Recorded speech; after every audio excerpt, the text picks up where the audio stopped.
The Australian aviation industry has been rocked by several horrible, tragic accidents over the last couple of weeks. Why does it keep happening? And what can we do about it? And also, how do we deal with that loss when it hits us so close to home? I'm going to talk about that and more coming right up. So strap in and let's get into it. Standby star 9000, 1013, Kilo 25. Coordinating aileron, I'm going to bank, balance, bank pressure rolling at 30 degrees. That's 30 degrees there.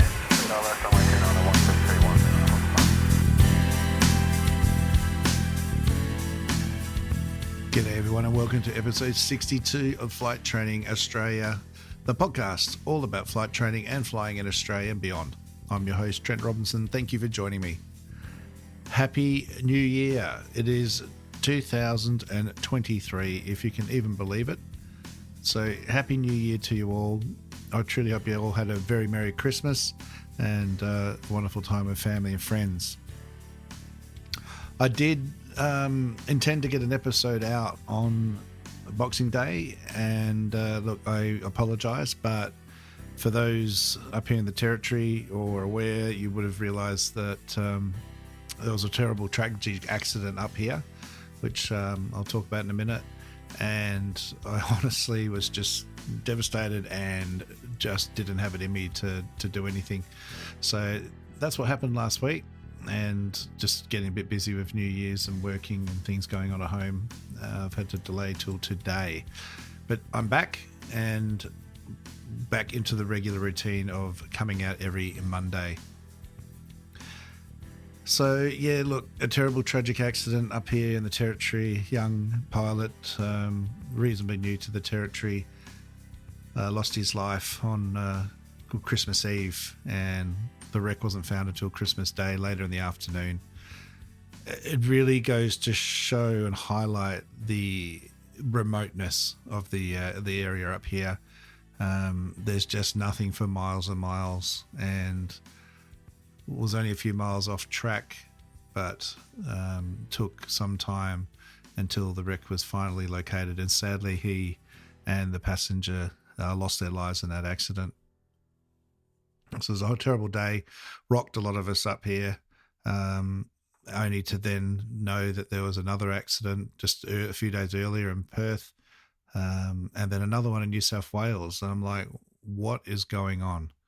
And then even today, being a Monday, this is coming out tomorrow, Tuesday for you guys listening, the accident off SeaWorld with the two helicopters. Again, you just think, wow, where are we going wrong? What's going on? Now, for those that know me, I'm not going to try and hypothesize or figure out what happened. And whilst we all think those things, I'm certainly not going to voice those opinions publicly until such time as we get the actual accident reports. Reason being that there can be reasons that look so obvious. Go, well, that's why this happened, but there can be many underlying factors that may have contributed to it. May not have stopped anything from happening, but we need to be careful not to be jumping on our soapboxes and trying to tell everyone else what happened and why and how. We just simply don't have all the facts. The biggest thing is that we just need to acknowledge these terrible incidents have happened and do happen.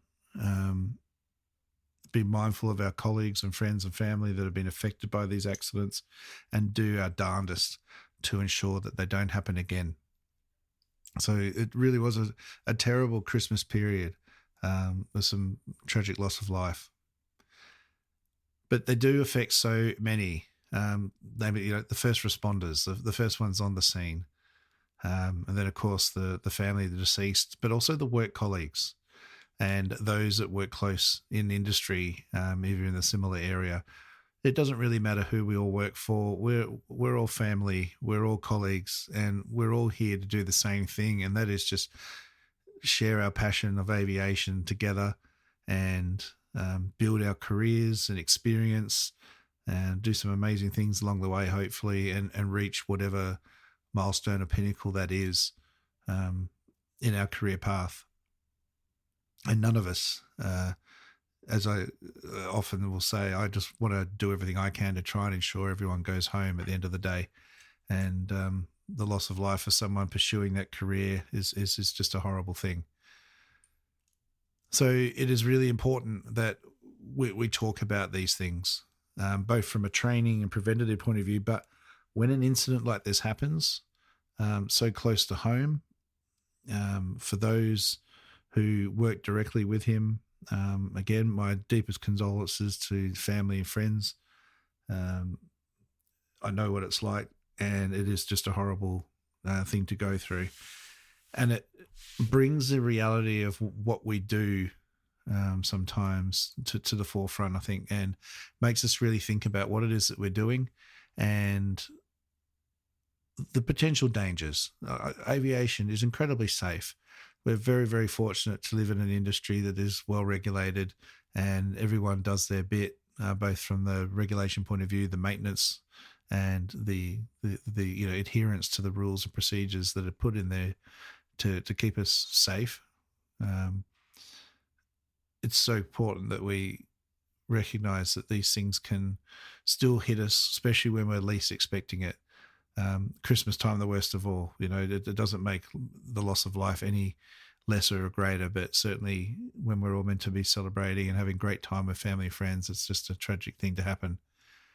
And it makes everyone think about what it is they're doing, and maybe just the reflection on their own career, their pathway, and how they go about things, and maybe just readdress things a little bit more.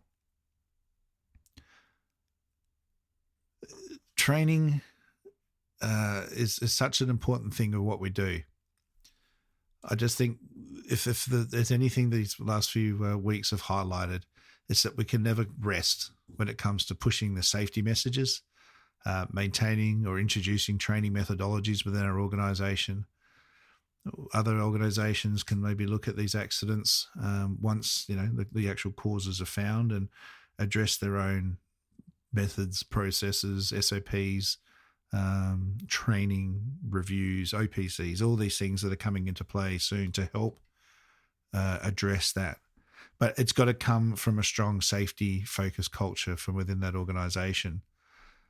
If money becomes a driving factor, where training costs money, and the minimum is done, then we can potentially say that we're asking for trouble. Australia is an incredibly safe country to fly in. We have pilots who are skilled and sought over world over. It's important that we maintain that and we keep that coming along in all levels, be it initial ab initio delivery or right through to continual monitoring and check and training through flight tests or internal company check flights and the like. How we go about this is obviously not necessarily all at our control, but us as pilots individually, we can do things, we can speak up, and we can say enough is enough if we're feeling that we're working in a place that may not be maintaining the standards that we would like to see or we feel that should be done. And we should be able to speak up and say these things without fear of persecution or losing jobs. It's really important to stick together when something like this happens. For those of you that have been affected directly, keep talking to each other, discuss the incident from what you know, and just check in on each one. Sometimes when you're left alone and you start thinking about it more, it can just be devastating. I know for myself personally, I had absolutely no part to play in what happened up here or any of the other incidents. But as a trainer and checker and someone, with this podcast and everything else that I'm doing to try and spread the message, I was just gutted and just thought, not knowing what the reason for the cause of accident was, but what if there was something more I could have done? And I know that there's nothing directly that I did that resulted in whatever happened. And again, like I said, we still don't know. But I take it really personally, and it's something that I want to just continue to do and push, that it doesn't matter whether we feel like we might have talked about a topic. What's going on in the territory up here is a classic example of the change of the guard. If anything, the number of new pilots that have been coming up here may not have attended a wet season seminar, may not have attended other CASA seminars, may be first job out of commercial training. We can't say that, well, we talked about that last year, because people who are here now may not have been there last year. So it's critical that we keep talking about these things. We keep pushing the safety messages. We support the CASA safety seminars when they visit to town.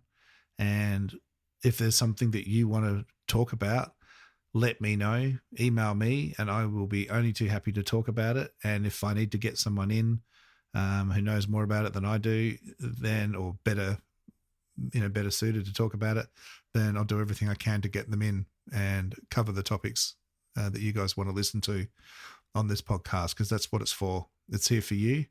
It's here to support you, to give you ideas, to give you confidence, to help your learning, and generate hopefully some discussion out amongst you all about things that you hear here, and help spread the word, and of course tell them about the podcast so they can listen to it themselves firsthand. All right.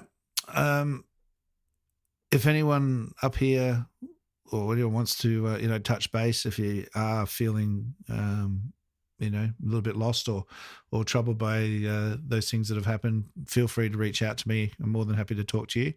I'm obviously not a specialist in the area. AFAP do offer support and counselling, and whilst we all might think we're big, strong and tough and we don't need to talk to somebody, you'd be surprised how good it can be to talk with someone who knows what they're doing. Obviously, you can talk to a GP or a DAMI as well, or any of the other sort of counselling services that are out there. A lot of employers will offer these sort of services to you. You may or may not be aware of that, but ask. But don't be afraid to do so.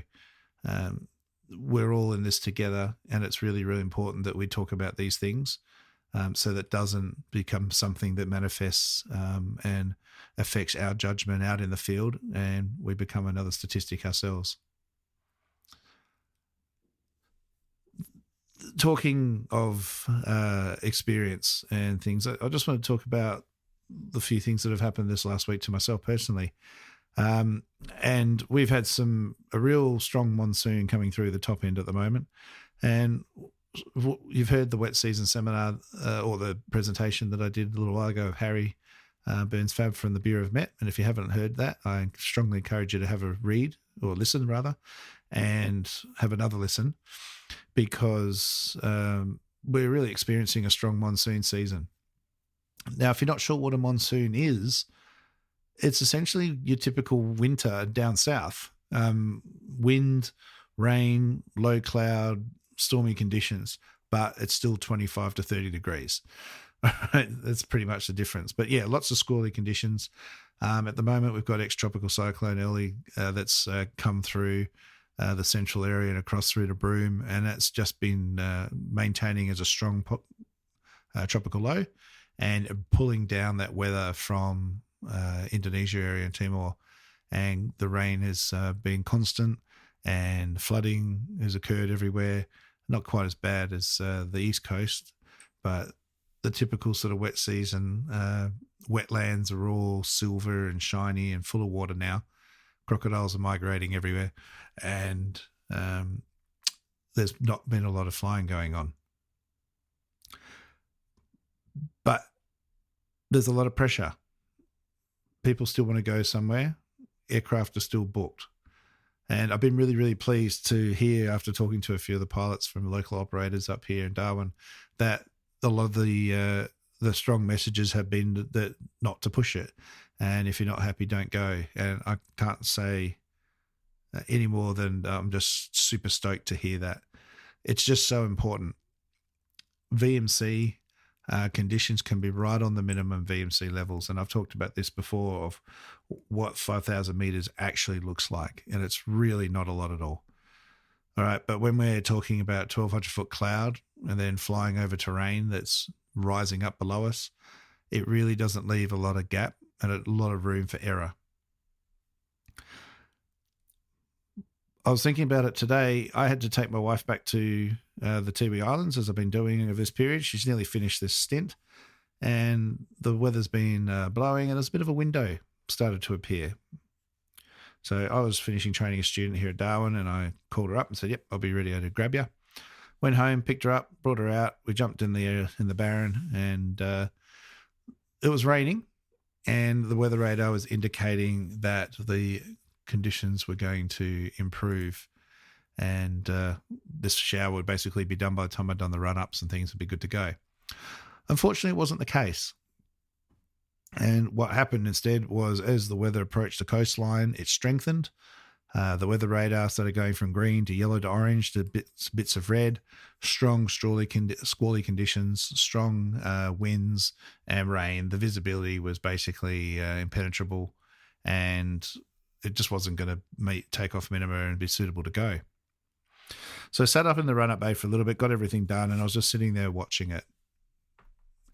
And, she's got to get to work tomorrow, normal sort of pressures, but it doesn't have to go. If we don't make it today, it's not a big drama. I was just about to call ground and say we'll go back to the general aviation terminal area, and they called up and said, "When ready, taxi to Holding Point Bravo." And I thought, I said, "Look, thanks, but the weather's getting worse and I'm going to head back and I'll cancel clearance." But I know, flying with people, that could be the moment where a tragedy unfolds. And because the tower sort of gave them a clearance to head off, they sort of felt compelled to follow it. Just remember, air traffic control are just doing a job. They asked me to sit in the holding bay whilst we just waited for the weather to settle, and they dealt with the traffic that was coming in. Once that was out of the way, in their view, they had capacity to handle me. But that wasn't necessarily to do with the weather or its suitability.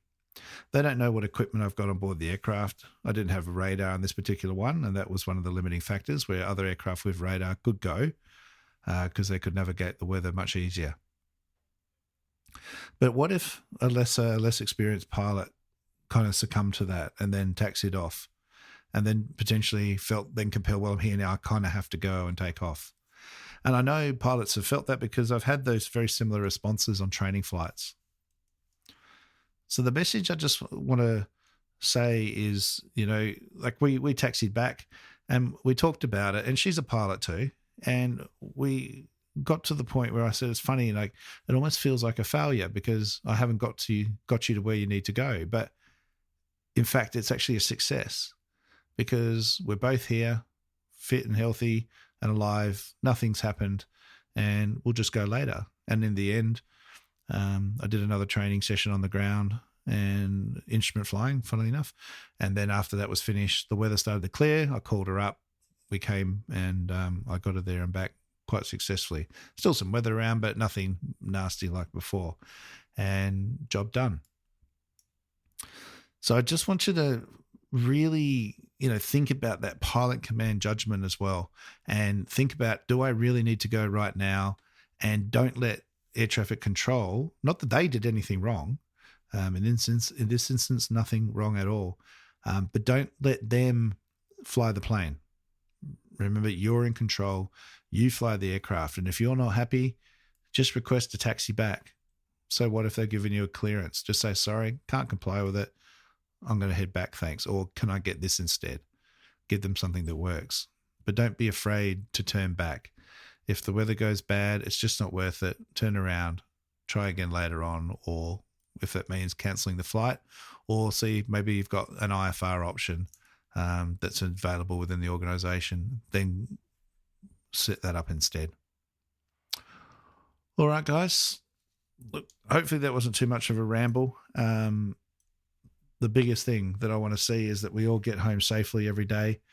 And if there's anything that I can do to help with spreading messages, talking about topics that you want to hear, as I said before, please don't hesitate to let me know.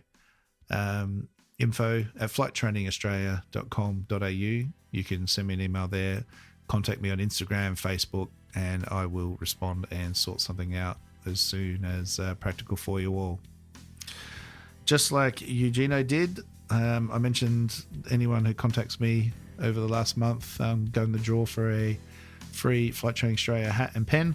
And Eugenio, your name was drawn out of the list, so mate, I will be in contact with you soon to get your address and send that off to you very, very soon. A couple of you, bless your cotton socks, have also asked about some Flight Training Australia merchandise or where you could buy a hat. I'm just looking at, I've only got a few printed up, but I'll have a look at setting up an online store or however that works very, very soon, whether I keep the same style or I need to go to a different one for ease of production and distribution. But thank you for all of those of you that have asked me about hats and things. That support's fantastic, and I'd love to see them out and about when you actually get one. So stay tuned on that. I'll get that sorted over the next couple of weeks and announce that or what you can do to get one. All right, everyone, it's got a big year. Heaps planned, as always. We've got some fantastic interviews, which I'm hopefully going to get a couple done this week, and they'll start dropping very, very soon with some really great, interesting people to listen to. Until then, blue skies, stay safe, and remember the golden rule: aviate, navigate, communicate. Cheers, everyone.